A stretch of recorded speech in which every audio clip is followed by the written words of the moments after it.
Tout le monde connaît Assassin's Creed. C'est l'une des licences phares d'Ubisoft, et pour peu que vous ayez attendu année après année la sortie de chaque épisode, en regardant les présentations à l'E3, c'était fou. Il y a plein de choses que la boîte Ubisoft a créées et amenées aux jeux vidéo. Alors comment ces acteurs français ont fait pour construire une base solide, s'imposer mondialement en un temps record, dans un marché déjà bien rempli, pour finalement perdre pied, prendre des décisions stupides et finir par ne plus avoir le contrôle?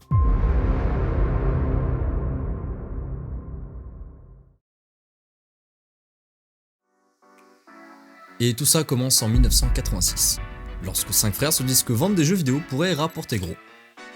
Ils regroupent une petite équipe de développement, qui sont au nombre de 4, pour faire un jeu inspiré du film Zombie sorti 8 ans plus tôt. Je le rappelle au cas où, mais pour créer un jeu adapté d'un film, d'une série, d'un comics ou de n'importe quelle œuvre protégée, il faut payer une licence d'exploitation des droits d'auteur. Personne n'avait pensé à ça lors de la conception du jeu. La chance, c'est qu'on est en 1986, donc la réglementation du jeu vidéo tient en 7 lignes et 2 paragraphes, et d'ailleurs le jeu vidéo n'est même pas considéré comme quelque chose de sérieux pour la plupart des gens. Le jeu sort, personne ne s'inquiète vraiment, et Zombie fait même succès. Ubisoft continue sa stratégie d'aller débaucher des développeurs un peu partout, mais surtout aux écoles les plus prestigieuses d'art et d'infographie. Et ils ramènent tout ce beau monde dans un château. Un château. Tout le monde vit dans ce château. C'est comme une coloc, sauf que les gens sont payés pour être là, et peuvent travailler quand ils veulent, c'est-à-dire quand ils ne dorment pas. Certaines personnes travaillent sur un jeu, d'autres sur un autre jeu, et ça fonctionne comme un open space en fait. C'était pas commun de faire ça pour un studio de jeux vidéo, mais ça va très bien fonctionner. En 3 ans d'existence, Ubisoft compte déjà plus de 20 jeux. Et la plupart des jeux sont bien accueillis par le public. Maintenant, qu'est-ce que vous ferez avec tout l'argent amassé ces 3 dernières années? Un nom qui commence à faire parler de lui et tout un monde à conquérir.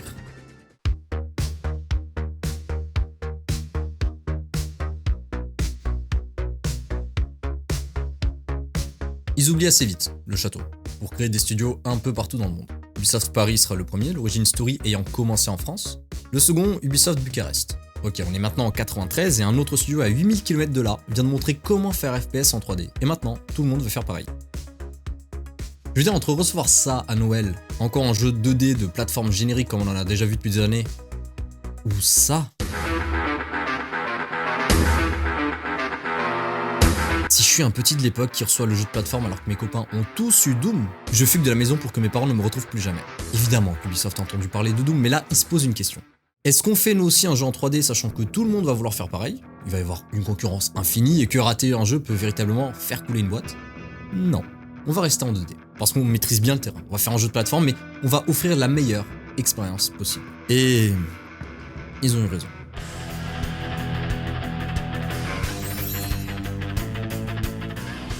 Pourquoi Rayman a autant plu? Déjà, il est beau, tout coloré, et une direction artistique assumée. L'histoire, c'est qu'on joue Rayman qui doit sauver le monde contre Mr. Dark. C'est très niais et simpliste, pourtant ça n'a pas empêché Mario de faire succès avec moins que ça. Et si on regarde le jeu, il y a toujours un truc qui bouge à l'écran, de manière fluide. Je veux dire, pour créer un univers aussi détaillé, il faut de la place dans le CD. Ils ont une brillante idée pour économiser une tonne de données. Rayman est animé comme une marionnette. Chaque partie de la marionnette, la tête, les bras, les jambes, est un morceau séparé attaché à des fils. Au lieu de dessiner une nouvelle marionnette complète pour chaque mouvement, on bouge juste les fils pour animer les différentes parties. C'était révolutionnaire à l'époque parce que ça permettait de créer des animations fluides tout en économisant énormément de données. Rayman est un succès, ça rapporte de l'argent et donc Ubisoft ouvre encore des studios pour produire toujours plus de jeux. Et ils avaient le don Ubisoft d'aller chercher les bonnes personnes pour créer leurs jeux. Ils enchaînent petit à petit des jeux qui vont très bien marcher, en étant parfois même précurseurs de ce genre de jeux. Et ces jeux-là seront de bons jeux, bien accueillis, avec de bonnes notes données par la presse spécialisée jeux vidéo. 2 autres studios ouvrent, un à Shanghai, et le studio qui va nous intéresser dans cette vidéo, Ubisoft Montréal. Ce n'est pas tant au hasard qu'ils ouvrent dans des pays si lointains. Déjà, il y a pas mal d'aides pour les entreprises faisant vivre les locaux, et ce n'est pas rien puisque ça crée des emplois, ça augmente le pouvoir d'achat des habitants et réduit le chômage. Mais ça permet aussi un développement presque sans interruption des jeux. Une fin de journée à Montréal signifie un début à Shanghai. C'est une époque où tout va très vite. En seulement 5 ans, le jeu vidéo est passé de ça à ça. Et tout le monde ne parle que du nouveau jeu venant du pays du soleil levant. Considéré même comme le meilleur jeu de la PlayStation ainsi que le meilleur jeu d'infiltration. Mais Ubisoft sait un truc, pour qu'un jeu d'infiltration soit cool, soit agréable à jouer, il faut qu'il soit un peu fantaisiste, mais qu'il ait surtout ce côté très réaliste, comme quand on regarde un film de James Bond. Et deuxième chose, Metal Gear Solid a été fait au Japon, et principalement par des Japonais. Donc le jeu présente des éléments narratifs et stylistiques difficiles à appréhender pour un public occidental. On n'a pas les mêmes blagues, la même culture. Et Ubisoft savent déjà ce qu'ils veulent pour le prochain jeu. Ils distribuent les jeux de Red Storm Entertainment et ces jeux les plus récents ressemblent à ça. Une série de jeux tactiques réalistes. Vous voulez savoir comment on voit l'excès de confiance chez quelqu'un? Quand il fait ça. Bonjour, ici Ubisoft. On vous achète pour 45 millions de dollars. Merci. Ils achètent ce studio et chargent Ubisoft Montréal pour travailler sur un jeu d'infiltration. Le jeu doit être mieux que Metal Gear Solid. D'ailleurs, ils appellent le projet Metal Gear Solid Killer. Mais ils trouvent enfin un nom. Et ce jeu sera Tom Clancy's Splinter Cell. Ubisoft vient de lâcher une bombe comme on en a rarement vu dans le monde du jeu vidéo. En moins de 24 heures, il y a des ruptures de stock de partout. Tout le monde veut jouer à Splinter Cell. Ils ont fait un truc qui prend 2 secondes à implémenter, qui est tout bête, et qui personnellement me frustre dans tous les autres jeux parce que ça ne marche jamais, c'est ça. Si vous avez déjà essayé de péter une ampoule dans un FPS, sachez que ça vient principalement de Splinter Cell, qui abusait de ce concept pour pouvoir avancer dans le jeu. Alors c'était pas obligatoire de le faire, mais quand on découvre ça dans le jeu, on casse toutes les ampoules pour être tapis dans l'ombre et pouvoir être invisible. C'est le 3e jeu d'Ubisoft Montréal, et c'est déjà le plus gros succès d'Ubisoft, avec 1 million de précommandes. Ils sont au sommet, et ils sont très polyvalents. Ça reste très rare dans le jeu vidéo. Ok, si je vous dis Electronic Arts, vous me dites jeu de sport.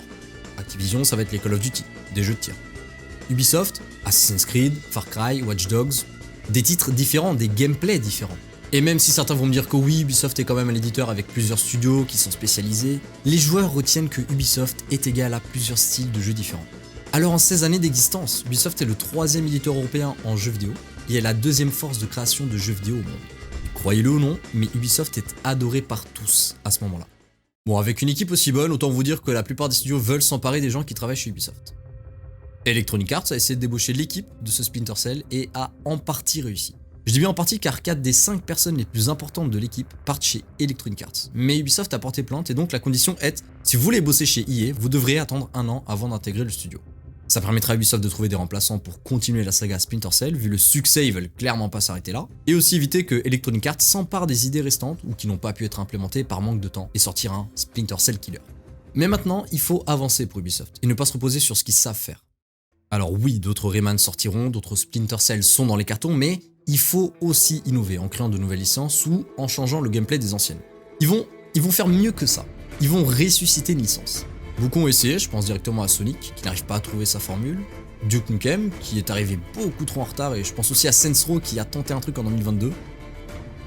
Le truc c'est que là, Ubisoft arrive sur un terrain qu'ils ne connaissent pas. Encore un truc différent de Rayman ou de Splinter Cell. Ils achètent presque par pitié Prince of Persia, une grande licence fin des années 80, début 90. C'était un jeu de plateforme mais avec des animations très bien travaillées, reprenant certains mouvements de la capoeira.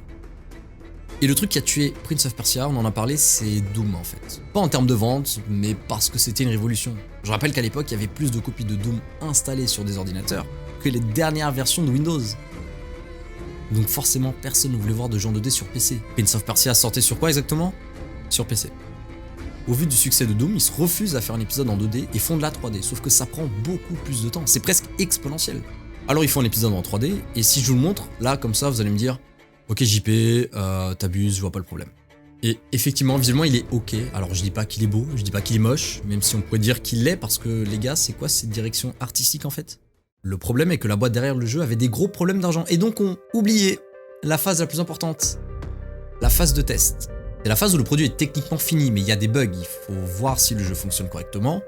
Exemple, est-ce qu'après avoir vaincu le boss, la porte derrière lui va s'ouvrir? Ah non, ok, elle ne s'ouvre pas, donc on l'écrit dans un rapport avec tous les autres problèmes du jeu et on envoie les documents aux équipes qui doivent corriger les bugs. Donc la société a sorti le jeu sans faire cette phase-là. Forcément, le jeu est injouable. Entre temps, la boîte fait la seule chose qu'il y a à faire quand les comptes sont dans le rouge. Ils vendent les différentes boîtes acquises, vendent des licences connues, vendent ce qu'ils peuvent en fait. Autant vous dire que personne n'attend une suite de Prince of Persia. La saga est morte. Alors après avoir créé une licence de toutes pièces, après avoir agrandi un univers d'une licence déjà existante, ils veulent maintenant ressusciter une licence. C'est très difficile à faire. Pensez à un truc que vous détestez. Qu'est-ce que la marque ou la personne qui a fait le produit doit faire pour que vous aimiez à nouveau le produit? Quand on déteste quelque chose, on ne va pas aller donner de son temps ou de son argent pour tester à nouveau le produit, voir si ça a changé. Une fois qu'on est déçu, on est déçu. Donc le défi est clairement plus difficile de « Oh regardez, j'ai créé un personnage tout mignon sur ce jeu que vous pouvez y jouer dès maintenant ». En fait, c'est presque mission impossible. Et pour une mission comme ça, il faut forcément les meilleurs. Ubisoft Montréal, les héros arrivent et font évidemment ce que tout le monde pensait impossible. On n'avait pas gardé un très bon souvenir du dernier épisode de Prince of Persia 3D sur PC, et on pouvait craindre le pire pour une suite éventuelle, mais Prince of Persia Sands of Time est une sacrée bonne surprise. Le jeu est présenté à l'E3 et fait l'unanimité. Les gens attendent le jeu, le retour de Prince of Persia. Et cette fois, pas de sortie buggée ou de caméra complètement à l'ouest, tout est comme il faut et mieux encore. Pour vous dire le niveau d'implication de l'équipe dans ce Prince of Persia, la princesse qui nous accompagne, fille du grand méchant, qui nous aide dans les combats, possède une barre de vie, chose rare d'ailleurs pour le souligner. Quand vous la fixez dans le jeu, elle est gênée, vous demande ce que vous faites. Parce que dans le lore du jeu, dans l'histoire du jeu, vous ne vous connaissez pas, il n'y a aucun lien entre vous. Mais plus vous avancez dans les niveaux, et plus une relation se crée entre le prince et elle. Donc lors des derniers niveaux, elle réagit différemment. Voilà le genre de détail tout bête dont beaucoup vont passer à côté, mais qui a tout de même été intégré par Ubisoft. Et le jeu est beau, l'histoire est passionnante à suivre, les combats sont spectaculaires, on peut même céder du décor pour faire des combos, tout est coloré, il n'y a pas d'écran de chargement, enfin bref, c'est un très très bon jeu d'action plateforme, avec cette patte graphique qui personnellement me rend nostalgique. Encore un énième succès pour le studio, à ce moment-là Ubisoft devient une superstar, et c'est à partir de maintenant que les choses vont devenir intéressantes. Pendant un court instant, mais intéressantes. Déjà, les licences qui fonctionnent, on va donner certains épisodes à d'autres studios, toujours en interne. La formule fonctionne déjà bien, alors il suffit de garder la même chose en améliorant les points faibles et en adaptant l'univers à une époque plus moderne suivant les tendances du marché. Donc, le deuxième jeu Splinter Cell, ce n'est plus Ubisoft Montréal qui va s'en occuper. De toute façon, ils n'ont plus le temps, on va le donner à Ubisoft Shanghai. C'est pareil pour les jeux qui sortent sur les consoles portables. On va les donner à d'autres studios pour que les gros jeux, ceux qui sortent sur console de salon ou sur PC, aient 100% d'attention par le studio qui les fait. C'est aussi le moment où de gros studios hollywoodiens signent des contrats avec Ubisoft pour développer des jeux à licence connue comme King Kong ou Star Wars. C'était déjà arrivé avec Indiana Jones, mais là on passe à un autre niveau de catégorie. Ça renforce encore plus l'image d'Ubisoft. En plus, c'est le moment où ils créent les lapins crétins qui viennent d'un jeu Rayman, c'est encore un succès. Ils sont à un stade où tout réussit à Ubisoft, absolument tout. Ils pourraient faire un spin-off de Prince of Persia qui n'aurait rien à voir avec l'histoire du prince, que ça marcherait.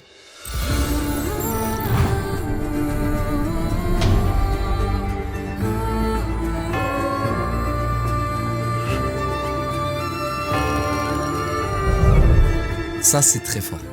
À la base, Ubisoft s'est dit, on va faire un jeu qui doit marquer les gens, qui doit les choquer, déjà techniquement et graphiquement. Parce que ce jeu qu'on sortira sur la PS3 et la Xbox seront des nouvelles consoles. Il faut que le joueur se sente libre, qu'il puisse interagir avec son environnement et qu'il puisse faire du parcours entre les bâtisses de la ville. La question qu'on se pose, c'est pourquoi ils n'ont pas repris Prince of Persia ?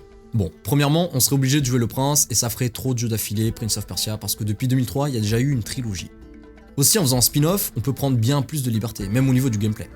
Je pense que la différence entre ça et ça est assez visible.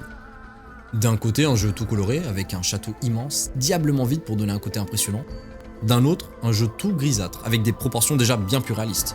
Et il s'inspire bien plus d'endroits réels, et même d'époques pour bâtir la map et créer l'histoire des assassins. Évidemment, à la fin, ça n'a plus rien d'un Prince of Persia, déjà dans les couleurs, mais aussi dans le gameplay. Donc on renomme la série Assassin's Creed, le credo des assassins. Difficile de montrer en 2025 comment ce jeu a été révolutionnaire techniquement à sa sortie, mais je vais essayer de faire l'effort de vous expliquer du mieux que je peux. Se balader avec autant de liberté et de facilité dans une carte reproduite fidèlement à ce que Civil ressemblait auparavant est fou. Il suffisait d'appuyer sur un bouton pour que notre personnage proche d'un mur commence à escalader. Tout ou presque est escaladable. Ensuite, le fait de cela jouer discretos, espionner un groupe, écouter leurs conversations, trouver des infos sur la cible et finalement l'assassiner. C'était très cool. Répétitif, mais cool. C'est dommage mais pardonnable, parce que la technique a demandé beaucoup de travail. Et forcément, le jeu ne va pas rester en développement pendant 15 ans. Donc beaucoup d'idées ne sont pas implémentées tout de suite, et se feront sur une suite si, évidemment, ce jeu-là se vend.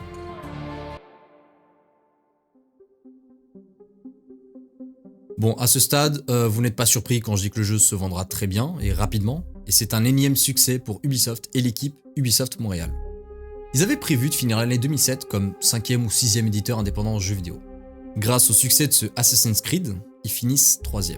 Les bonnes nouvelles s'enchaînent, ils ouvrent encore des studios un peu partout, et éditent toujours plus de jeux, développent toujours plus, recrutent abondamment et ça tient bien la route. Ils arrivent même à une vitesse de croisière pendant quelques temps. Il nous manque encore 2 piliers. 2 piliers très importants pour Ubisoft et l'histoire qui s'ensuit. Le premier est Far Cry. Ce n'est pas à Ubisoft. En tout cas, avant 2006, ce n'est pas à eux. C'est à Crytek, excellente boîte de jeux vidéo, réputée pour faire des jeux tellement gourmands qu'ils peuvent fumer votre PC. Non mais, littéralement, fumer votre PC. Ah bah pour Red Bull il est beau, hein, mais c'était injouable. Ubisoft achète la licence et change la formule. Fini les monstres mutants à moitié humains sur une île tropicale en mode années 80. Maintenant c'est... On incarne un mercenaire plongé dans une guerre civile entre deux factions corrompues. Pas de mini-carte, pas de monstres, liberté totale, amusez-vous. Le jeu est bien accueilli et en même temps vous commencez à comprendre, c'est Ubisoft Montréal. Ils avaient une équipe sur Assassin's Creed et une autre sur Far Cry. Le dernier pilier de cette histoire commence en 2009. Un an auparavant, un petit studio sort un jeu vidéo monde ouvert avec pour ville principale New York, donnant une liberté sans précédent aux joueurs. Ce jeu a poussé tellement loin le concept de monde ouvert que même en voulant le copier, ce serait trop dur. Même pour un gros studio, ça demanderait beaucoup trop d'argent, beaucoup trop de temps. Et si le jeu se foire, ça pourrait couler la boîte. Et si vous n'avez toujours pas compris de quoi je parle de ça. J'en ai parlé dans ma vidéo sur le jeu le plus attendu de tous les temps, retraçant l'histoire de Rockstar et de GTA. Le monde est unanime, c'est une folie. Si maintenant un éditeur dans le monde veut faire un monde ouvert, il doit faire minimum ce que Rockstar vient de proposer avec son nouveau GTA. Et si c'est pas à ce niveau de détail, d'écriture et d'innovation, les gens laisseront tomber. Alors chez Ubisoft Montréal, c'est le moment de montrer qu'ils peuvent concurrencer Rockstar Games. Ils ont déjà fait l'exploit avec Splinter Cell, ils ont même ressuscité une licence, alors faire un GTA-like avec une idée nouvelle, ça devrait pas être si compliqué. Ok, comment on révolutionne un monde ouvert? Je veux dire, comment révolutionner la formule qu'a déjà trouvé Rockstar sur son GTA 4? Parce que les jeux qui s'y ont essayé n'ont pas fait grand chose de plus, et quand on prend la manette, c'est simplement pour dire « Ouais, la conduite est différente de GTA. Les animations sont moins bonnes que GTA. Les armes à feu paraissent fausses, pas comme dans GTA. » Vous voyez rapidement le problème, ce sera forcément comparé à GTA. D'ailleurs, c'est pour ça qu'on appelle ces jeux-là des GTA-like. Changer le fond sera difficile, mais changer la forme, ça c'est possible. Et d'ailleurs, on n'a jamais vu un jeu qui a essayé de changer la forme, qui se concentre plus sur l'environnement que le gameplay. La plupart des GTA-like, c'est une époque différente, ou un pays différent. Sinon, on va tenter du n'importe quoi, ou du n'importe quoi avec un peu plus de classe quand même. Mais Ubisoft Montréal a une idée géniale. Le terrain de jeu sera une ville ultra connectée. C'est vraiment une idée brillante. Contrairement à GTA, dans Watch Dogs, on peut interagir avec les passants, ne serait-ce qu'en hackant leur téléphone. Et juste ça, c'est un truc plus original que tous les open world sortis ces dernières années. C'est un truc tout bête, hein, mais qui permet de différencier les titres. Si le jeu a une bonne direction artistique, permettant de le dissocier de GTA, c'est tout bon, et heureusement ce sera le cas. Dans Watch Dogs, on peut hacker les feux de signalisation pour créer un bordel monstre sur les routes, ou hacker des caméras de surveillance pour avoir un autre point de vue que celui du héros. La promesse est, vous pouvez y aller en mode bourrin avec des flingues, détruire une base ennemie, ou s'infiltrer via le système de piratage. À ça, il suffit d'ajouter une histoire bien écrite. Même pas au niveau de GTA, un truc moyen fera l'affaire. Et une fois ça fait, il faut choisir une ville, de préférence qui n'a pas été vue dans ce genre de jeu, et là les joueurs pourront s'amuser. C'est bien beau, mais il y a deux problèmes. Un jeu comme ça demande beaucoup d'argent et beaucoup de temps. Si GTA 4 sorti en 2008 a coûté 100 millions de dollars, un jeu comme Watch Dogs aurait dû coûter tout autant, voire plus. Spoiler, il a coûté 65 millions, et ce n'est même pas le jeu le plus cher d'Ubisoft à ce moment-là, mais on y reviendra. Le deuxième problème est sortir un GTA-like en même temps que GTA 5. C'est super dur. Même si le jeu est différent sur la forme, et même si on parle d'Ubisoft, ils viennent de faire un jeu dont le genre est appelé GTA-like. Ils viennent concurrencer les créateurs. Watch Dogs sort en 2014, mais en 2014, GTA 5 sort sur les nouvelles consoles de salon, donc la PS4 et la Xbox One. Watch Dogs reste un succès avec 10 millions de copies vendues. GTA 5 était à 45 millions de copies vendues en février 2015, donc on peut estimer un 40 millions fin 2014. Ce n'est pas décevant pour Ubisoft, ce n'est pas décevant tout court même. Ce sont de gros chiffres, quoi qu'on en dise. Les points négatifs sont que le jeu souffre de quelques problèmes, notamment l'effet waouh quand on lance le jeu de pouvoir hacker tout et n'importe quoi, s'essouffle assez rapidement. Ainsi que le personnage principal qui est assez plat et l'histoire est assez prévisible. Mais ça c'était on va dire les gros points noirs du jeu. Parce qu'il y en a d'autres au niveau d'Ubisoft et de sa communication. Le jeu a pris 5 ans à être développé, mais ça ne veut pas dire qu'Ubisoft n'a rien sorti entre temps. En 2014, on est donc au 3e Far Cry, 7e Assassin's Creed, 7e Splinter Cell et même 5 autres jeux Tom Clancy's qui commencent à chiffrer pour Ubisoft. Voilà déjà pourquoi Watch Dogs n'a pas eu plus d'argent pour le développement du jeu. On commence à avoir des failles, des petits problèmes chez Ubisoft qui vont se répercuter sur le studio bien plus tard. Faisons un petit point Assassin's Creed très rapide. 2009, le deuxième Assassin's Creed sort, il est bien mieux que le premier, rattrape ses points faibles et consolide ses points forts. Et il affirme que chaque gros épisode avec un chiffre, c'est un changement d'époque et de héros. L'année d'après, encore un Assassin's Creed, la suite directe du 2 qui est Brotherhood.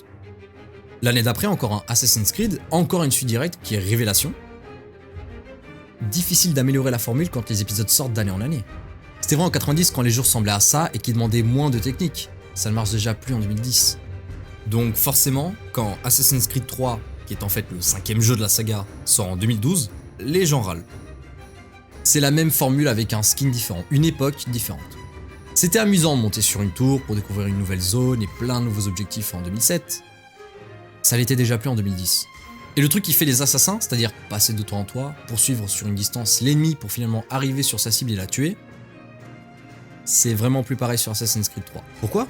Parce qu'on ne peut plus passer de toit en toit, du moins plus comme on pouvait le faire avant. La partie fun de je fais du parcours de toit en toit sur divers quartiers n'est plus disponible. Maintenant, bonjour les balades à cheval entre les villes. À partir de là, il y a un fait qui s'installe chez les joueurs et qui commence à se répandre, c'est qu'Ubisoft fait le même jeu chaque année. Et que pour cette raison, c'est d'avoir peu de temps de développement, les jeux sont pareils, voire perdent en qualité. En réalité, c'est plus compliqué que ça, il y a plusieurs studios Ubisoft qui travaillent sur les Assassin's Creed, même si Ubisoft Montréal est à la tête du jeu, le studio est soutenu par Ubisoft Bucarest, Kiev, Toronto, Québec, Annecy, Montpellier, Shanghai, etc. Donc il y a ce ras-le-bol de la saga qui génère le plus d'argent à Ubisoft chaque année n'innove pas, donc nous joueurs arrêtons de l'acheter. Beaucoup de personnes abandonnent la formule Assassin's Creed à ce moment-là. Mais le pire sera l'année 2014 pour Ubisoft. Quand ils annoncent Watch Dogs, ils l'annoncent à l'E3 de cette manière. C'est très beau, trop peut-être, on se croirait graphiquement dans Cyberpunk, un jeu sorti en 2020, pas en 2014. Les gens voient ça et sont comme des fous, c'est le concurrent de GTA, en plus le concept est super cool, il y a des méga explosions, sauf qu'étrangement, à la sortie du jeu sur console, c'est pas trop ça en fait. Ah, et si jamais, je viens de vous montrer une version rétro-compatible PS5. Mais imaginez que le jeu est sorti sur PS3 et PS4. Ce trailer a beaucoup fait débat. Mais pourquoi mentir autant sur un trailer ? Pendant que les gens se posent des questions et demandent des réponses à Ubisoft, un autre internaute poste ça sur YouTube. Et puis ça. Et en fait, presque tous les jours, des vidéos montrent des trailers maquillés, des présentations grand public maquillées des jeux Ubisoft. Des milliers de comparaisons sur YouTube apparaissent, montrant les différences entre les présentations et les jeux. Et c'est pas une comparaison avec la version PS3, une console datant de 2006. Même les versions de la PS4 ou Xbox One sorties en 2013 n'atteignent pas ce niveau de détail. Et même sur PC, on n'atteint pas non plus ce résultat. D'ailleurs, c'est la version la plus buggée à la sortie d'un jeu Ubisoft, presque à chaque fois. Et je vais vous expliquer pourquoi juste après. Alors Ubisoft dit avoir démenti que non, le résultat affiché était sur PC, que les versions console devaient être optimisées, donc c'est pour ça qu'elles n'arrivent pas au même résultat que la démo. Et en fouillant les fichiers du jeu sur PC uniquement, on arrive bien à cette version du jeu. Un mec a fouillé les fichiers et s'est aperçu que tous les effets comme le bokeh ou le brouillard étaient déjà là, mais tout était désactivé. Il y avait même des animations qui étaient là uniquement pour le trailer à l'E3, dans les fichiers du jeu. Ubisoft a quand même démenti les propos de notre ami et dit que ces effets peuvent créer des bugs, et que pour cette raison ils ont été désactivés. Mais la partie la plus intéressante reste les propos de Yves Guillemot en interview 2 ans plus tôt. Sur PC, il n'y a que 5 à 7% de gens qui payent pour leur jeu. On est à un taux de piratage et de craquage de 93 à 95%. C'est énorme. Créer des free-to-play avec du vieux contenu coûte moins cher et est plus rentable sur la durée. Le début de la phrase est très intéressant. Si seulement 5 à 7% des gens payent leur jeu sur PC, pourquoi Ubisoft s'embêterait à optimiser cette version ? Pour que le reste des joueurs qui piratent le jeu puissent en profiter ? Je veux dire, une version d'Assassin's Creed Unity tourne parfaitement sur ma PS4 Pro à 500€, mais ne tourne pas correctement sur mon PC à 4000€. Et tout ça, c'est à cause des DRM. Un DRM est un système de gestion des droits numériques, c'est un outil qui empêche les piratages et qui protège l'utilisation du jeu. Le petit problème est qu'un DRM comme celui de Denuvo, bien connu dans le milieu, effectue des vérifications fréquentes sur le PC, en mobilisant le processeur ou le disque dur. Donc votre jeu censé tourner à 60 images par seconde, tourne en fait à 40. Une autre méthode pour protéger leur jeu est évidemment de demander une connexion internet constante, pour un jeu hors ligne. Hors ligne. C'est à partir de Assassin's Creed 2 que cette dernière méthode est mise en place. Et sur cette vidéo, c'est flagrant. Le jeu bloque toute possibilité d'avancer, jusqu'à carrément s'éteindre si vous n'êtes pas connecté à internet.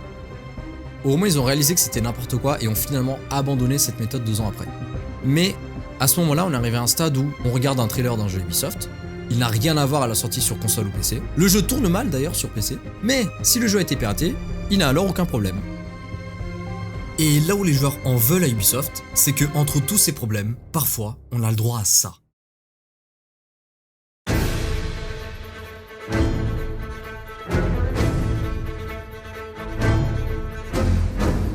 Voilà ce que les gens attendent d'Ubisoft. Un renouveau d'Assassin's Creed et le meilleur épisode de la série, après Origins.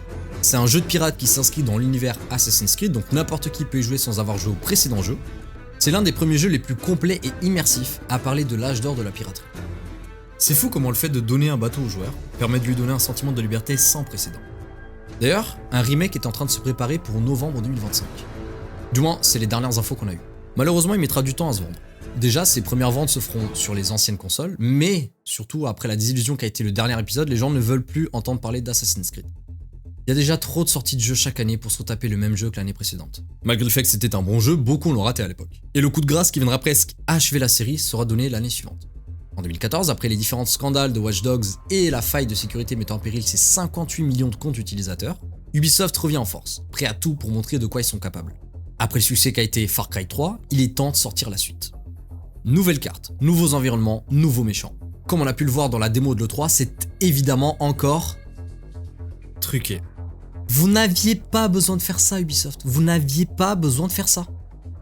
Ce n'est pas nécessaire, vous saviez qu'en plus les joueurs ne l'ont pas apprécié avec Far Cry 3 et plus tard avec Watch Dogs et Rainbow Six. Pour ne rien arranger, des bugs à la sortie sur PC et console, il faut carrément une connexion internet constante sur PC pour jouer au solo à cause des DRM. Et évidemment, le pauvre mec qui a acheté son jeu sur PC légalement a de moins bonnes performances que le gars qui a piraté le jeu. S'il y avait eu que ça en 2014. C'est aussi la sortie non pas d'un mais de 2 Assassin's Creed. Le 11 novembre 2014, Assassin's Creed Rogue et Assassin's Creed Unity sortent.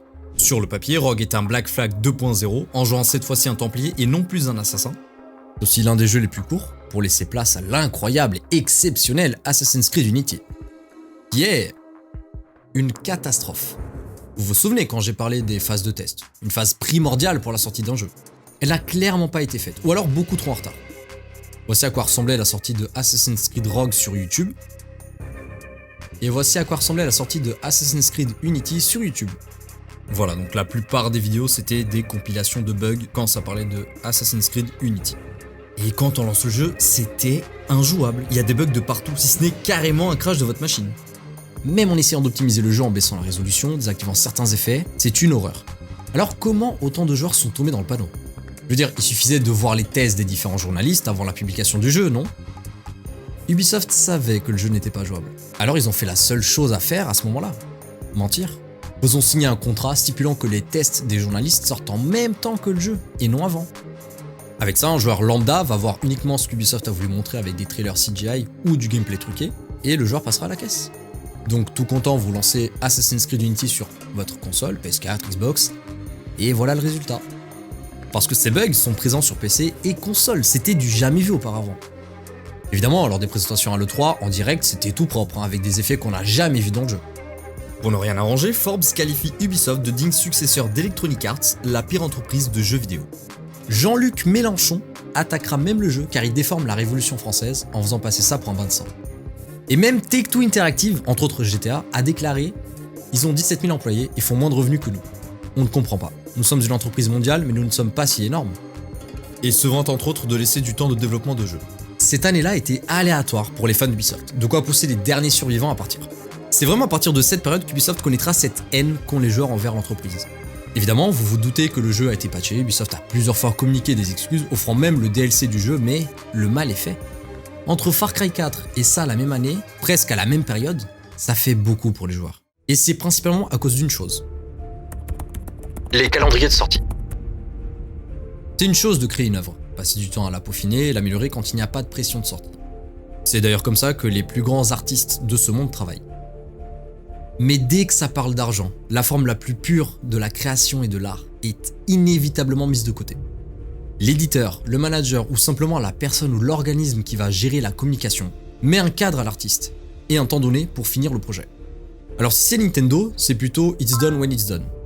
Mais dans presque 100% du temps, des grosses boîtes de jeux vidéo, c'est on a la pression des actionnaires qui ont mis une tonne d'argent dans la boîte pour qu'on puisse sortir des plus gros jeux, donc on doit sortir le jeu même s'il n'est pas prêt pour qu'on puisse les rembourser.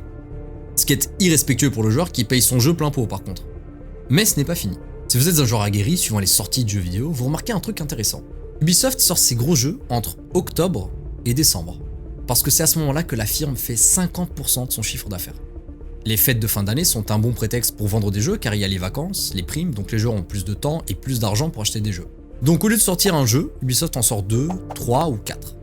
Et petit à petit, ça impacte l'image de la plus trop prestigieuse Ubisoft.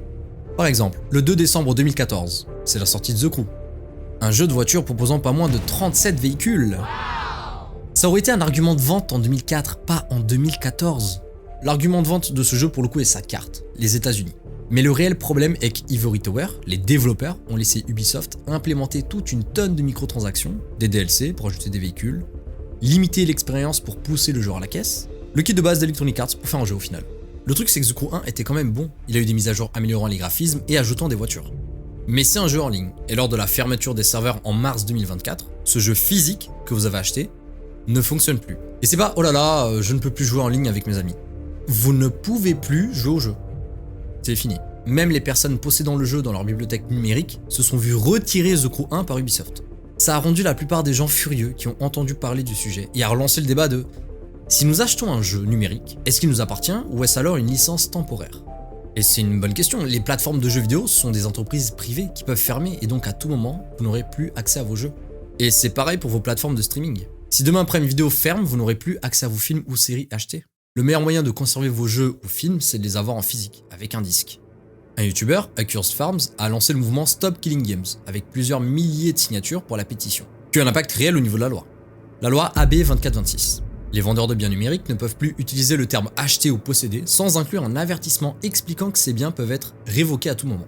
Les plateformes doivent informer les consommateurs que l'achat d'un produit numérique correspond en réalité à une licence limitée et non une propriété permanente. Si un produit numérique est vendu comme permanent, il doit inclure une option de téléchargement hors ligne utilisable sans connexion internet. 2 joueurs ont même porté plainte en novembre 2024 face à l'armée d'avocats que possède Ubisoft. Ça risque de prendre du temps, mais j'espère sincèrement qu'ils vont à minima trouver un accord et non pas enfoncer ces 2 jeunes à une amende excessive. Pour finir, vous avez compris que depuis tout à l'heure je parle de The Crew 1. La numérotation ici montre qu'il y a à minima un autre jeu. Effectivement, The Crew 2 et même The Crew Motorfest existent. Ils sont basés sur le même principe que The Crew 1. Jeu de voiture, map immense, connexion obligatoire. Les joueurs se sont empressés d'aller voir les développeurs pour savoir si le sort du premier jeu allait se reproduire sur ses successeurs. Les développeurs ont répondu, ils ont dit qu'un patch note offline allait voir le jour. C'est une bonne nouvelle, mais pourquoi ne pas l'avoir fait sur le premier ? Personne ne s'est exprimé sur le sujet, mais on sait que des joueurs auraient trouvé comment faire et qu'un mode est en cours de développement.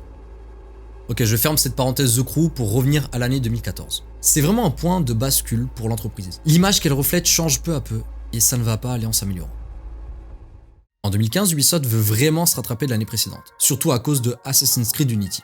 Ils sont toujours sur le podium des plus grands éditeurs indépendants à la 3e place, derrière Electronic Arts et Activision Blizzard. Activision Blizzard qui est en fait une fusion d'Activision et de Vivendi. Vivendi qui est affamé dans le marché du jeu vidéo. C'est Bolloré.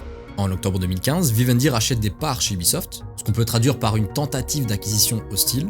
Yves Guillemot dénonce une agression, puisqu'il a eu Vincent Bolloré au téléphone 2 heures avant l'annonce de l'entrée dans le capital Ubisoft, mais il ne lui a rien dit. C'est comme offrir un cadeau empoisonné à quelqu'un.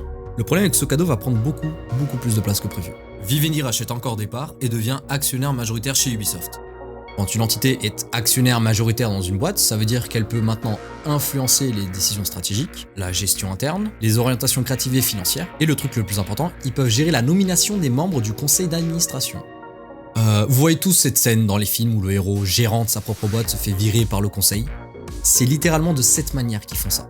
Steve Jobs s'était fait virer d'Apple comme ça en 1985. Alors la famille Guillemot fait la seule chose à faire, racheter des parts pour être eux les actionnaires majoritaires. Comme ils ont beaucoup d'argent, dépenser presque 100 millions d'euros c'est pas grand chose, surtout que le prix final est garder la boîte qu'on a fondée en famille. Ce serait regrettable de perdre Ubisoft alors qu'ils ont déjà perdu Gameloft contre Vivendi en 2016. En lançant une OPA, offre publique d'achat. La famille Guillemot dépose un recours qui sera rejeté, et donc Vivendi a fini par avoir 100% des parts de Gameloft. Michel Guillemot, qui était le PDG, démissionnera. Il est primordial pour la famille Guillemot de conserver Ubisoft en 2015, c'est pour ça qu'ils rachètent des parts de leur société pour contrer Vivendi. Je pense qu'à ce moment-là, sincèrement, Ubisoft a compris à quel point ils étaient dans une situation dangereuse. Un concurrent est sur le point d'acheter la société, les derniers jeux sont mal reçus et les fans sont divisés. Alors ils font réellement des efforts sur leur prochain jeu, lancent des versions alpha auprès de certains joueurs pour voir comment améliorer leur prochain titre, Rainbow Six Siege ou The Division notamment, des jeux de tir qui seront plutôt bien reçus. Ils sortent un dernier Assassin's Creed faisant partie de l'ancienne formule action-aventure. Assassin's Creed Syndicate verra le jour fin 2015. Mais ça ne se passe pas comme prévu. C'est un Unity 2.0 sans grandes ambitions, mais au moins il n'était pas sorti buggé. C'est un bon jeu malgré tout, mais voilà, c'est la même chose depuis des années. Les ventes seront réellement décevantes, tellement qu'Ubisoft prend la décision de ne pas sortir d'Assassin's Creed l'année suivante. Et comprenez que sortir un projet aussi ambitieux comme Assassin's Creed coûte très cher. Si les ventes ne suivent pas, l'entreprise est en déficit et donc doit virer des gens. En plus de ça, lors des présentations du prochain Watch Dogs, Rainbow Six et The Division, ce sont des versions maquillées des trailers, encore. Mais ça reste bien moins choquant que les fois précédentes, surtout avec Watch Dogs 2. Ce qui est reproché est le contenu additionnel presque obligatoire à chaque jeu, qui permet de réellement finir l'histoire principale. C'est comme s'ils vendaient les histoires des jeux à 80% et que les 20% restants étaient en DLC, du contenu additionnel, qu'il faut payer. En plus des microtransactions, même dans les jeux solo. C'est devenu à la mode et présent dans beaucoup de jeux, mais chez Ubisoft, c'est vraiment excessif. Hormis ça, ça se passe plutôt bien, à croire qu'ils doivent être dos au mur pour comprendre ce qu'il faut faire. Je veux dire, Watch Dogs 2 sorti en 2016 est bien reçu et malgré un faible démarrage, se vendra presque 10 millions d'exemplaires. Rainbow Six Siege aussi se vendra bien dans le temps. C'est dur de sortir un jeu de tir qui arrive à se démarquer de la concurrence, et Ubisoft l'a fait avec Rainbow Six. Et pour couronner le tout, Ubisoft avait demandé à l'équipe qui s'était occupée d'Assassin's Creed Black Flag pour faire le prochain jeu, le renouveau de la série. Ce renouveau qui sera donc Assassin's Creed Origins, mon épisode préféré de la série, et celui qui aurait dû, à mon sens, marquer la fin de la saga. C'est simple. En lançant le jeu, à aucun moment, on a l'impression que c'est Ubisoft qui est derrière ce jeu. Pour le coup, c'est surtout ce mec et son équipe qui ont fait le jeu, le tout géré par Ubisoft, mais quand même, c'est exactement ça que les joueurs attendaient.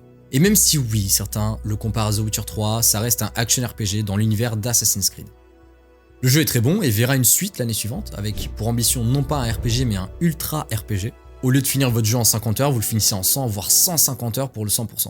Ce sera le meilleur lancement depuis Black Flag. Le petit hic est qu'en fait, dans Origins et même Odyssey, on n'est pas censé jouer Bayek ni Alexios.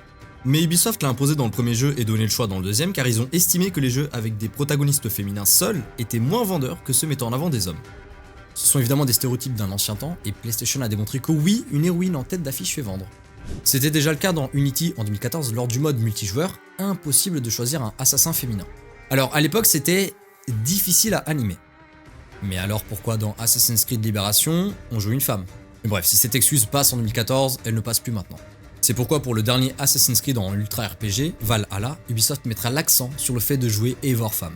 Peut-être que c'est à cause du fait que ce soit trop dur à animer un personnage féminin, que l'équipe n'a pas eu le temps de corriger tous les bugs à la sortie du jeu.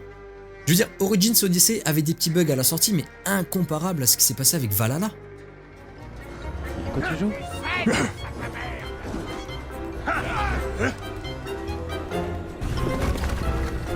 Ah mais gros, c'est full buggé. Et ça reste le même gameplay, c'est pas comme s'ils devaient tout coder de zéro. Valhalla est sorti très buggé. La difficulté est mal gérée, l'IA est incohérente pour ne pas dire passive durant les combats, l'infiltration a presque totalement disparu alors qu'elle était là littéralement sur le précédent jeu. Et évidemment, le jeu dure une plombe. Alors sans parler d'Origins qui avait déjà une durée assez longue, mais qui était accessible à n'importe qui, Odyssey était dans la démesure. Ubisoft a réitéré pour cet épisode. Mais là, on dirait que la durée de vie a été augmentée artificiellement. La carte est impressionnante, mais vide. Donc effectivement, c'est très réaliste pour une reconstitution de l'Angleterre au 9e siècle. Mais ça devient juste chiant de faire des trajets.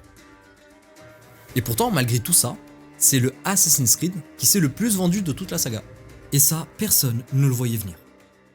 Alors déjà, il fait suite à Odyssey et Origins, deux jeux très bien notés de la presse et réellement appréciés des joueurs. Ensuite, le jeu est sorti en plein confinement, sans aucun concurrent durant cette période, et évidemment Valhalla surfe sur l'engouement de la série Viking qui a cartonné à la même période. Ubisoft savait quand même que le jeu allait se vendre. C'était l'un des premiers à sortir sur les consoles nouvelle génération, bourré de microtransactions et de DLC comme d'habitude maintenant, mais ce qui a permis à Ubisoft de générer 1 milliard de dollars uniquement avec cet opus.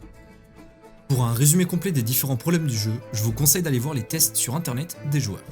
Mais à partir de 2020, ça part dans tous les sens. Premièrement, la suite de Watch Dogs est là, et c'est Watch Dogs Legion. Il y aura des critiques moyennes, et malgré un bon démarrage, il ne se vendra pas autant que le premier ou le deuxième volet. Par contre, un truc vraiment cool et novateur, c'est le Play as Anyone. Il est possible dans ce jeu de pouvoir jouer n'importe quel PNJ. Mais le jeu n'a pas fonctionné comme Ubisoft le voudrait, trop de bugs à la sortie et depuis on n'a aucune nouvelle d'une possible suite à cette licence. Et en fait c'est l'un des problèmes récurrents chez Ubisoft, ils ne sont pas constants. Far Cry 5 a beaucoup plu, le 6 beaucoup moins. Vous avez adoré Assassin's Creed Odyssey, vous aimeriez certainement moins Valhalla. Ghost Recon Wildlands vous a marqué, Ghost Recon Breakpoint aussi, mais pas positivement. C'est limite s'il ne faut pas jouer à un jeu sur 2 ou sur 3 chez Ubisoft. Maintenant, ça ne sert à rien d'insulter les développeurs et développeuses sur les réseaux ou par message privé. Ils ne suivent que les directives qui viennent de là-haut. Il y a une haine d'Ubisoft présente sur internet, beaucoup de commentaires négatifs, surtout vu ce qui se passe récemment depuis 2020, mais il ne faut pas cautionner le fait d'aller insulter les salariés qui travaillent là-bas. J'en reviendrai en fin de vidéo, mais maintenant, attaquons-nous à ce qui se passe à l'intérieur d'Ubisoft. En mai 2020, Ubisoft attaque Apple et Google en justice, parce qu'ils ont distribué un jeu mobile, Area F2, une copie flagrante de Rainbow Six Siege. On croirait un jeu officiel fait par Ubisoft. Bizarrement, le studio chinois derrière le jeu fait un communiqué disant fermer ses serveurs car ils doivent améliorer l'expérience utilisateur. Ils n'ont jamais parlé du procès, et le jeu étant retiré des stores, Ubisoft retire aussi son procès. Et pendant ce temps, Libération sort un article révélant une enquête montrant une culture d'entreprise toxique chez Ubisoft. Harcèlement sexuel, harcèlement moral et des comportements inappropriés. Des cadres haut placés seront même accusés d'agression et harcèlement sexuel, comme le directeur création et le vice-président du service éditorial. Certains témoignages décrivaient une ambiance où les employés étaient régulièrement jugés sur leur apparence, insultés, harcelés. Certains cadres diffusaient des contenus pornographiques dans les bureaux ou lors des soirées d'entreprise. Le service des ressources humaines d'Ubisoft a été accusé d'étoffer les signalements et de protéger les cadres fautifs sous prétexte qu'ils étaient essentiels à la créativité de l'entreprise. L'avocat des plaignants dira ceci. Ce dossier est très particulier parce qu'au-delà des simples comportements individuels, il révèle des violences sexuelles systémiques. Ça fait 22 ans que je fais ce métier. C'est la première fois que je vois un travail aussi conséquent de la police judiciaire sur des dénonciations de cette nature. C'est extrêmement grave. Malgré la vague de licenciements de personnes ou cadres impliqués dans l'affaire, beaucoup d'employés d'Ubisoft partiront d'eux-mêmes. Dans le lot des harceleurs, Ashraf Ismail, l'homme derrière Assassin's Creed Black Flag ou Origins entre autres. Il dira sur Twitter « Profondément désolé pour tous ceux qui ont été blessés. » Ouais, tu peux l'être mec. Et attendez, la déception ne fait que commencer. Michel Ancel, le créateur de Rayman, démissionne sur fond d'enquête interne. Libération évoquera un directeur de la création aux méthodes toxiques. Tout ça pour revenir en octobre 2024, action que certains employés redoutent. Le syndicat des travailleurs du jeu vidéo dira « Cette situation soulève des interrogations sérieuses sur la sécurité des travailleurs et travailleuses, particulièrement face aux risques psychosociaux. Cependant, l'enjeu majeur n'est pas le retour d'une personne en particulier, mais la confiance que nous pouvons tous et toutes accorder au processus de signalement interne d'Ubisoft. Quelle garantie avons-nous que demain, d'autres personnes mises en cause ne retravailleront pas avec Ubisoft par des dispositifs similaires ? Et c'est très important de souligner le dernier passage. Effectivement, c'est toujours les mêmes têtes chez Ubisoft, depuis pas mal de temps. Yves Guillemot semble avoir donné sa position sur Michel Ancel en disant « C'est au représentant du personnel comme aux ressources humaines de trouver des moyens pour protéger les gens qui travaillent avec lui. » Bref, revenons à 2020 et à cette polémique. Sur le moment, la direction réagit mais trop tardivement, en promettant des réformes pour améliorer la diversité, l'inclusion et la sécurité au sein de l'entreprise. Beaucoup d'anciens quittent le studio, encore plus qu'avant, et donc Ubisoft recrute ses nouveaux développeurs là où il y en a, et comme ils ont toujours fait, les grandes écoles. Ils perdent des seniors et gagnent des juniors. Ce qui fait que presque 50% des développeurs chez Ubisoft sont des juniors sortant d'école, leurs premiers jeux sont des grosses licences comme Assassin's Creed, Far Cry, etc. Pendant ce temps, sur internet, les NFT font leur apparition, et donc tout le monde essaye d'entuber tout le monde en vendant, excusez-moi du terme, de la merde numérique. Pour ceux qui ont la chance de ne pas savoir ce que c'est, un NFT est un certificat numérique unique qui prouve la propriété d'un objet numérique. Ubisoft, sentant le filon d'or, de diamant, s'empresse de créer une plateforme pour montrer qu'ils peuvent lier merde numérique et jeux vidéo, et qu'en plus de ça, leur blockchain, là où seraient enregistrées ces merdes numériques, est la blockchain la plus respectueuse de l'environnement que les autres. Il est vrai qu'une Toyota Prius polluera toujours moins qu'une Bugatti Chiron. Très bon argument, Ubisoft. Enfin bref, fort heureusement, les joueurs ont compris que cette histoire de NFT était de la merde, et donc c'est l'un des plus gros bits d'Ubisoft. Même les employés en interne qualifieront ça comme moyen de soutirer encore plus d'argent aux joueurs. En 24 heures, après l'annonce sur YouTube, c'est 35 000 pouces rouges et des gens qui s'indignent en commentaire. À ça répondra Nicolas Poire. Je pense que les joueurs ne saisissent pas ce qu'un marché secondaire numérique peut leur apporter. Pour le moment, en raison du contexte actuel autour des NFT, les joueurs croient vraiment que cela détruit la planète en premier lieu, et qu'en second lieu, c'est juste un outil de spéculation. Mais ce que nous, chez Ubisoft, voyons d'abord, c'est le jeu final. Ce jeu final consiste à donner aux joueurs l'opportunité de revendre leurs objets lorsqu'ils en ont terminé, ou lorsqu'ils ont fini de jouer au jeu lui-même. Donc c'est vraiment pour eux. C'est vraiment bénéfique, mais ils ne le comprennent pas pour l'instant. J'aimerais donc m'excuser de ne pas comprendre à quel point ces merdes numériques peuvent être bénéfiques. Et puis c'est vrai qu'il a fallu attendre les NFT pour que les joueurs puissent vendre des objets numériques, comme des skins d'armes. Il est vrai que Steam ne le fait pas du tout depuis des années. Et pardon, je vous ai menti, enfin Ubisoft nous a menti. Ils n'ont pas appelé ça des NFT au début, mais des digits. Le truc c'est que comme tout le monde voyait des NFT partout parce que c'était à la mode, ils ont pris la sage décision de vite révéler que les digits étaient des NFT. Peu de personnes savent, mais Ubisoft a continué à travailler avec les NFT, notamment le jeu Champion Tactics et Captain Laserhawk. Personne n'en parle vraiment, parce que déjà il y a très peu de communication dessus, mais surtout que ce n'est franchement pas intéressant. On est presque à regretter le fait que Vivendi n'ait pas acheté complètement Ubisoft en 2015. Mais si ce n'est pas Vivendi, ce sera Tencent. En 2022 toujours, Tencent a acquis une participation minoritaire dans Guillemot Brothers Limited, la holding que contrôle Ubisoft. C'est pas quelque chose de grave, surtout qu'ici c'est une holding, donc c'est plus du soutien financier pour la boîte. Mais malgré cette aide, il y a un souci. Et ce souci se passe au niveau de la bourse. Entre janvier 2021 et janvier 2022, la firme a perdu 50% de valeur boursière. Une action faible encourage les investisseurs à se débarrasser des actions et partir, faisant chuter encore plus la valeur en bourse. Le serpent qui se mord la queue. Et comme on a vu avec Vivendi, une action boursière pas chère permet, si on a beaucoup d'argent, d'acheter une entreprise et d'en prendre le contrôle, comme avec Gameloft. Et grossièrement, moins d'argent disponible signifie moins de marge de manœuvre pour s'adapter ou innover dans une industrie très concurrentielle. Forcément beaucoup de licenciements chez Ubisoft depuis 2021. De toute façon, comme reportent certains employés, la situation n'a pas tant changé depuis la divulgation des problèmes liés au harcèlement dans l'entreprise. Beaucoup de personnes visées par les accusations sont toujours en poste chez Ubisoft, ce qui peut représenter une charge mentale pour les personnes ayant subi de l'harcèlement au sein de l'entreprise, le tout forcé par un retour en présentiel pour économiser des coûts. La situation est hors de contrôle et quand on pense qu'ils ont touché le fond, en fait ils continuent de couler. Après le succès du film Avatar 2, un jeu Avatar fait par Ubisoft est en préparation pour sortir fin 2023, et avec une licence pareille, impossible de se rater. Et honnêtement, le jeu est bon. Il est pas excellent, mais il est bon. Il est beau, et innovant dans l'approche des environnements par un jeu Ubisoft. On n'a pas de mini-carte qui nous dit où aller exactement, il faut parfois se débrouiller avec le peu d'indications qu'on a, et ça c'est vraiment cool. Bien que frustrant pour les joueurs occasionnels qui n'ont pas l'habitude de cette approche. Le jeu souffre quand même des mêmes problèmes d'Ubisoft, une carte magnifique et des quêtes répétitives. Mais voilà, depuis déjà quelques temps, Ubisoft est une entreprise qui fait souvent polémique, qui sort les mêmes jeux, qui n'arrive pas à se renouveler, ou du moins qui est inconstante, et donc le jeu sera un demi-échec. Le jeu Avatar fera moins de ventes que Assassin's Creed Mirage, un épisode standalone, un petit épisode de la série. 2 mois après la sortie d'Avatar, il était trouvable à moitié prix chez certains revendeurs, montrant bien qu'il n'a pas été un succès. Entre temps, Ubisoft revient avec un jeu qui a été annoncé à l'époque où le 3 existait encore, un jeu de pirate à la sauce Black Flag avec des bateaux et des combats navals, le tout en multijoueur. Skull and Bones, un jeu en développement depuis plus de 10 ans chez Ubisoft, ça fait plusieurs fois qu'il est repoussé, depuis 2018 pour être exact, c'est ce qu'on appelle un Development Hell.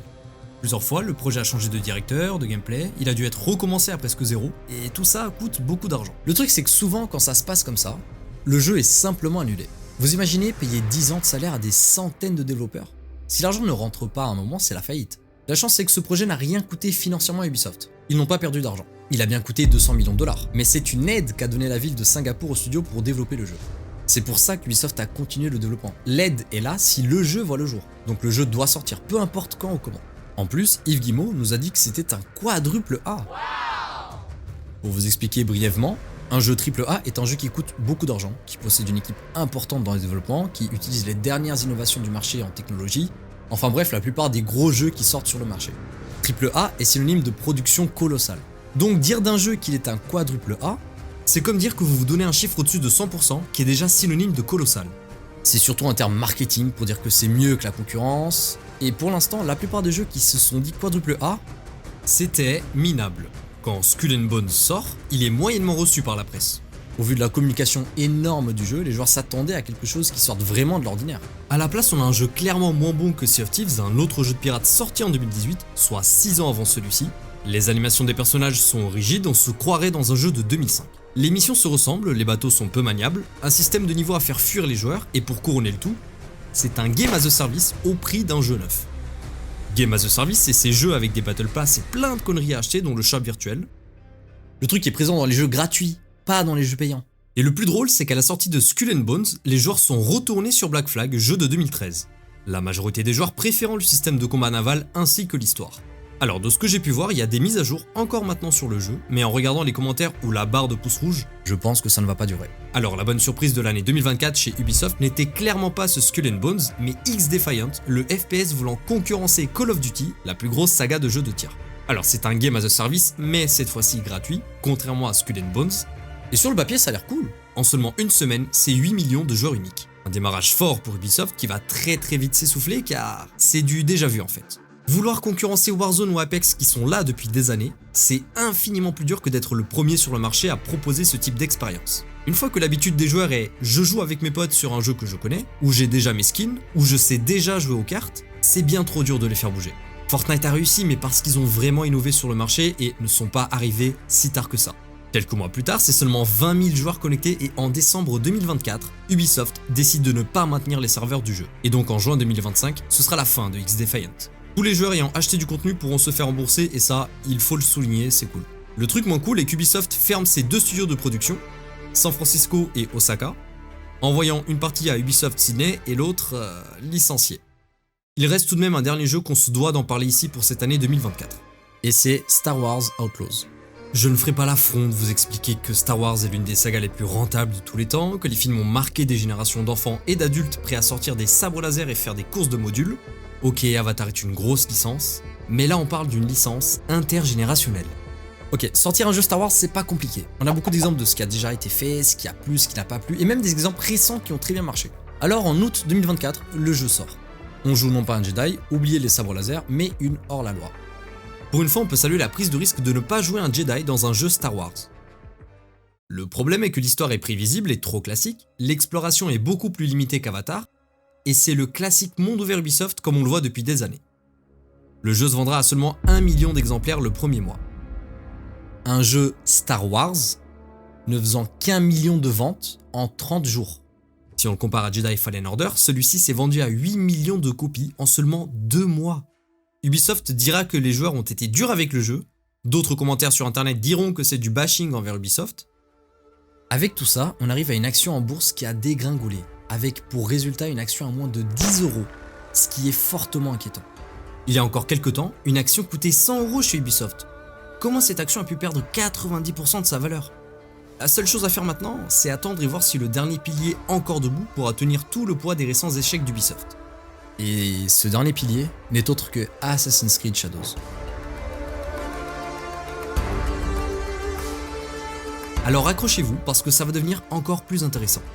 Premièrement, depuis la perte de la valeur boursière d'Ubisoft, beaucoup de jeux ont été annulés, des jeux dont les joueurs n'avaient même pas connaissance. À la place, ils veulent capitaliser sur la saga qui rapporte le plus à Ubisoft, Assassin's Creed.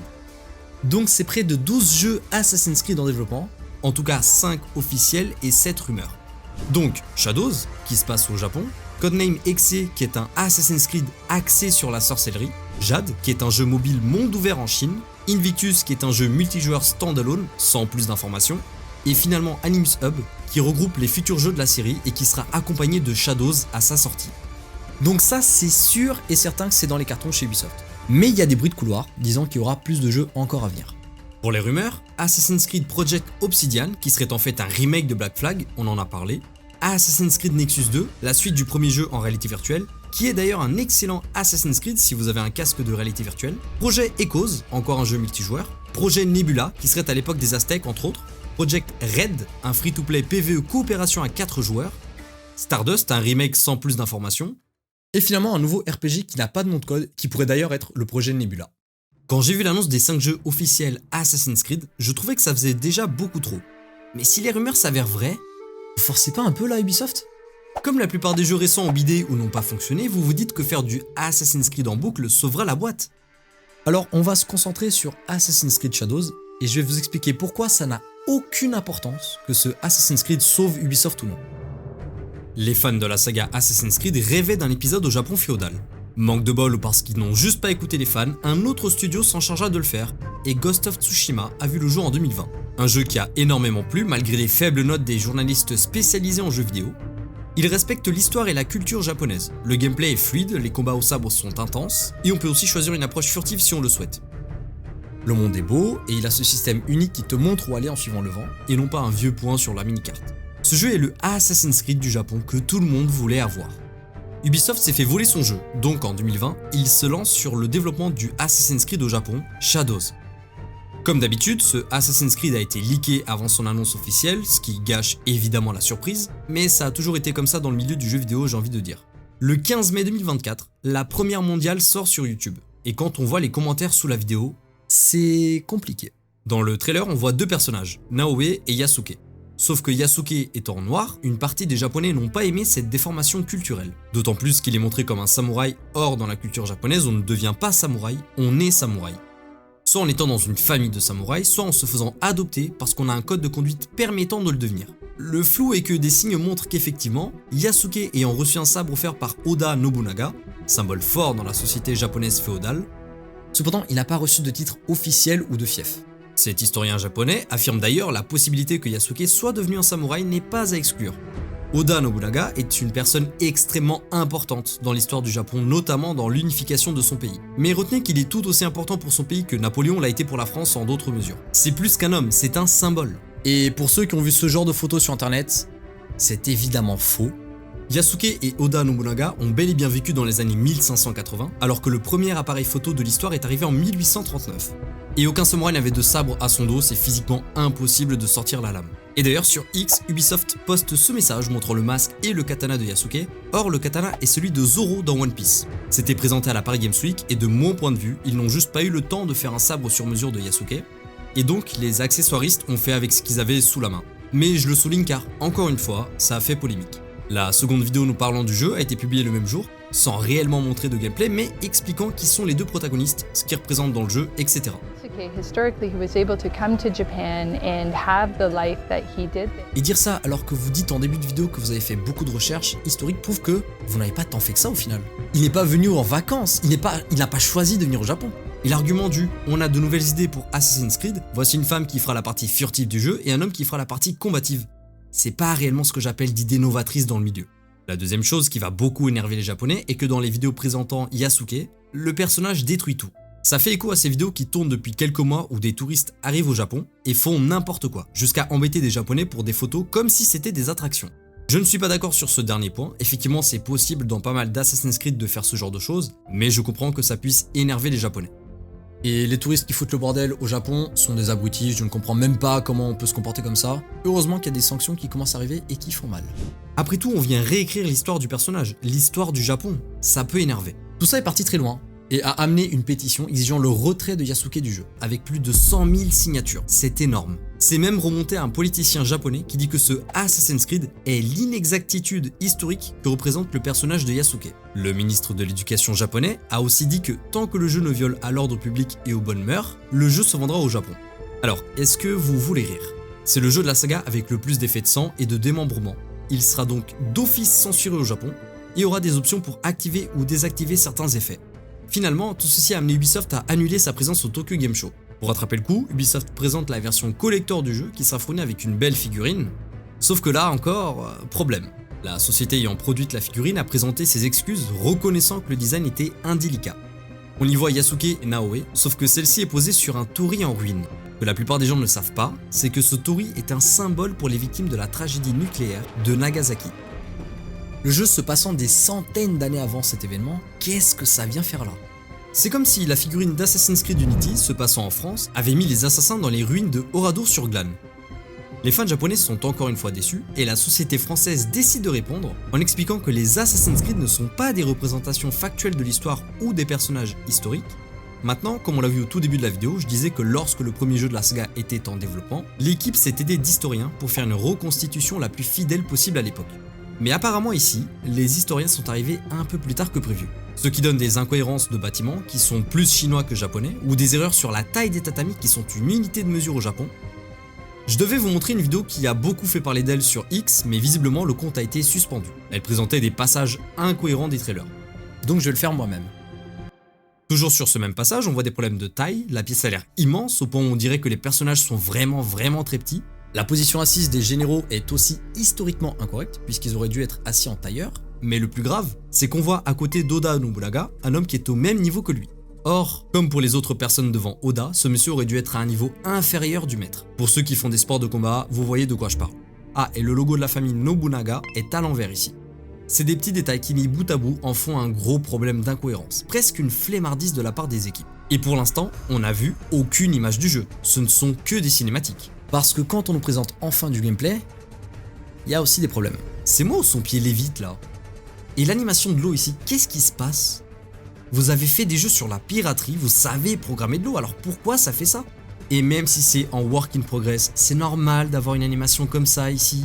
Les ennemis sont téléportés côte à côte à la fin de l'animation. Je veux dire, Assassin's Creed 3 faisait mieux et c'était il y a 13 ans. Et en parlant des vieux jeux, dans les anciens Assassin's Creed, tuer des villageois, des citoyens, nous faisait désynchroniser. Une manière subtile de dire que le jeu refuse qu'on tue des innocents. Dans celui-ci, c'est pas grave, ça donne même de l'XP.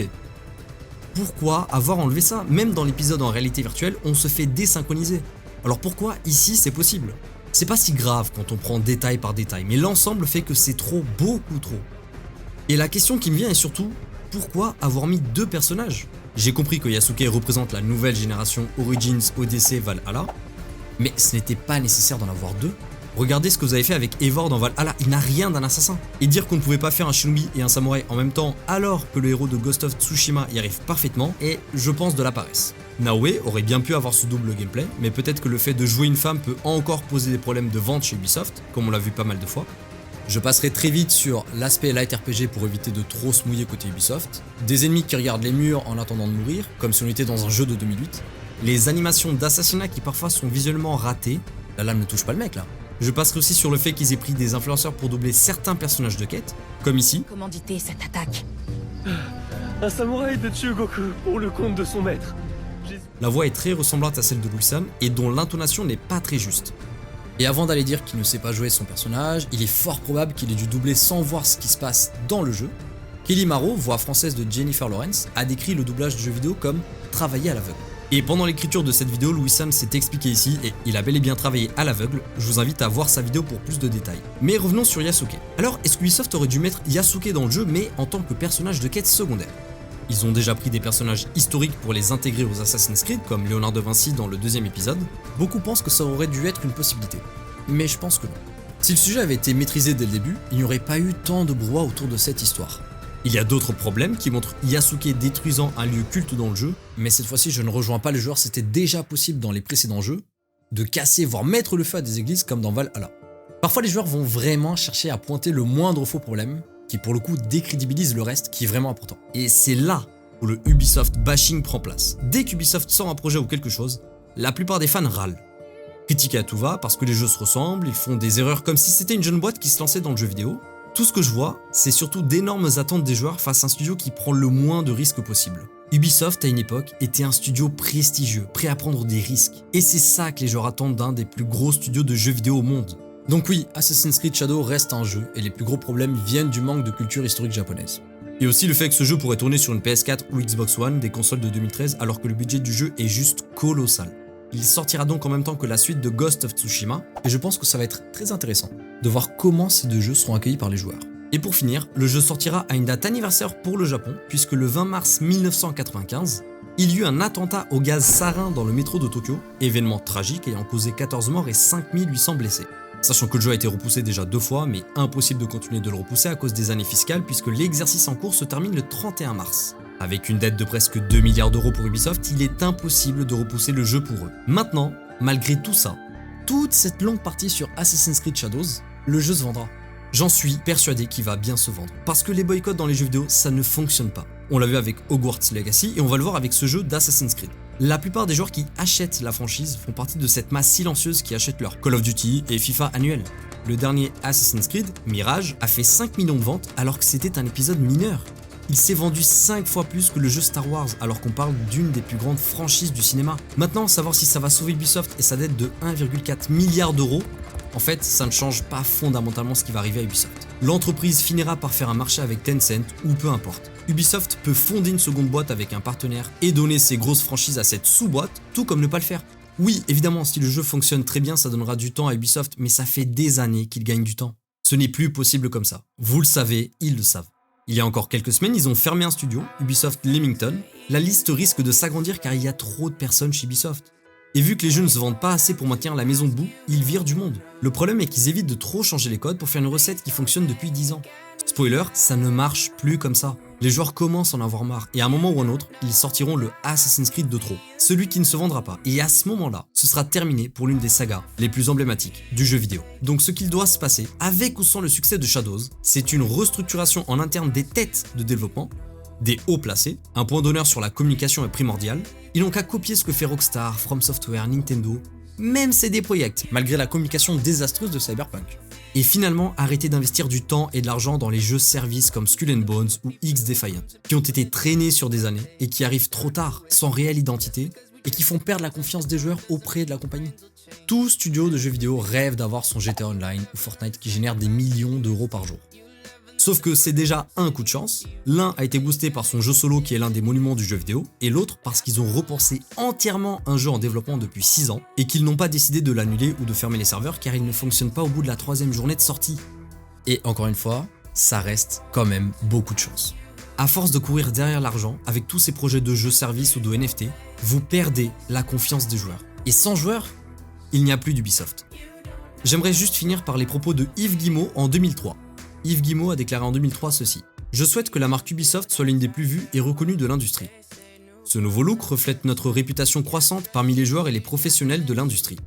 Il symbolise par ailleurs certaines de nos croyances fondamentales, notamment celle de construire à la fois notre société et nos jeux pour le long terme, et celle de constamment rehausser les standards de qualité pour atteindre l'excellence. À travers cette nouvelle image, nous invitons tout simplement le public à nous découvrir ou à nous redécouvrir. »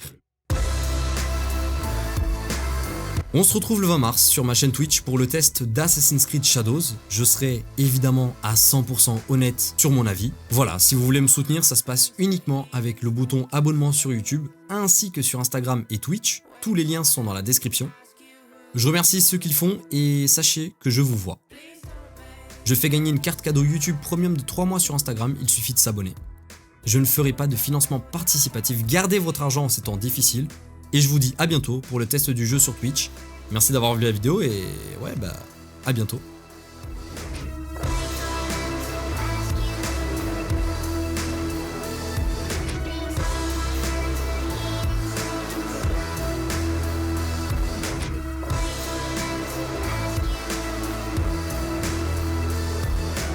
Why'd you come? You knew you should have stayed. I tried to warn you just to